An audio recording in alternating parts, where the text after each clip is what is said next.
ಧಾರವಾಡ ಉಪನಗರ ಪೊಲೀಸ್ ಠಾಣಾ ವ್ಯಾಪ್ತಿಯಲ್ಲಿ ನಿನ್ನೆ ರಾತ್ರಿ 9:30 ಇಂದ 10 ಗಂಟೆ ನಡುವಿನ ಸಮಯದಲ್ಲಿ ಫೈರೋಸ್ ಪಠಾಣ್ ಅಂತ ಒಬ್ಬ 32 ವರ್ಷದ ಯುವಕನಿಗೆ 3-4 ಜನ ಬಂದಂಥವ್ರು ಅವ್ರ ಮನೆ ಹತ್ರ ಅಸಾಲ್ಟ್ ಮಾಡಿದ್ದಾರೆ. ನಂತರ ಅವನ ಮನೆಗೆ ಒಳಗಡೆ ಹೋದಂಥ ಸಂದರ್ಭದಲ್ಲಿ ಮತ್ತೆ ಚೇಸ್ ಮಾಡಿ ಅವನ್ನ ಅಸಾಲ್ಟ್ ಮಾಡಿದ್ದಾರೆ. ಅಸಾಲ್ಟಲ್ಲಿ ಅವನಿಗೆ ಇಂಜುರೀಸ್ ಆಗಿ ನಂತರದಲ್ಲಿ ಅಲ್ಲೇ ಡೆತ್ ಆಗಿದೆ. ಬಾಡಿಯನ್ನು ಇಲ್ಲಿ ಕಿಮ್ಸ್ ಶವಾಗಾರಕ್ಕೆ ಶಿಫ್ಟ್ ಮಾಡಲಾಗಿದೆ. ಪ್ರಕರಣ ಒಂದು ಕೊಲೆ ಪ್ರಕರಣವನ್ನು ಸಬರ್ಬನ್ ಪೊಲೀಸ್ ಠಾಣೆಯಲ್ಲಿ ನಾವು ದಾಖಲು ಮಾಡ್ಕೊಂಡಿದ್ದೀವಿ. ಆರೋಪಿಗಳ ವಿವರಗಳನ್ನು ಪಡ್ಕೊಂಡಿದ್ವಿ ಮತ್ತು ಆದಷ್ಟು ಬೇಗ ಅರೆಸ್ಟ್ ಮಾಡಲಾಗುತ್ತೆ. ಏನು ಕಾರಣ ಏನಾಗುತ್ತೆ ಸರ್?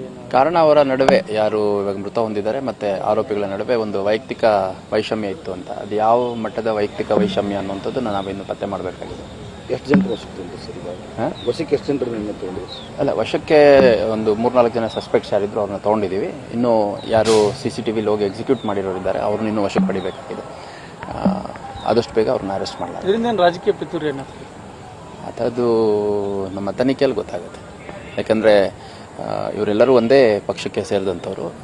ಅದನ್ನು ಹೊರತಾಗಿ ಅವರ ನಡುವೆ ಸ್ವಲ್ಪ ವೈಯಕ್ತಿಕ ಸಂಘರ್ಷ ಇತ್ತು ಅಂತ. ಯಾವ ರೀತಿ ಸಂಘರ್ಷ, ಯಾವ ಕಾರಣಕ್ಕಿತ್ತು ಅನ್ನೋಂಥದ್ದನ್ನು ನಾವು ತನಿಖೆಯಲ್ಲಿ ಪತ್ತೆ ಮಾಡಬೇಕಾಗಿದೆ.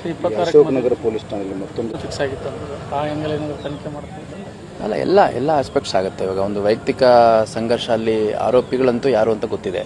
ಸೊ ಆರೋಪಿ ಮತ್ತು ಮೃತ ಯಾರಿದ್ದಾರೆ ಅವರಿಬ್ಬರ ನಡುವೆ ಏನು ವೈಯಕ್ತಿಕ ಸಂಘರ್ಷ ಇತ್ತು ಅನ್ನೋಂಥದ್ದನ್ನು ನಾವು ಸಮಗ್ರವಾಗಿ ತನಿಖೆ ಮಾಡುವಂಥ ಸಂದರ್ಭದಲ್ಲಿ ಎಲ್ಲ ಆಯಾಮಗಳಲ್ಲಿ ತನಿಖೆ ಮಾಡಲಾಗುತ್ತೆ.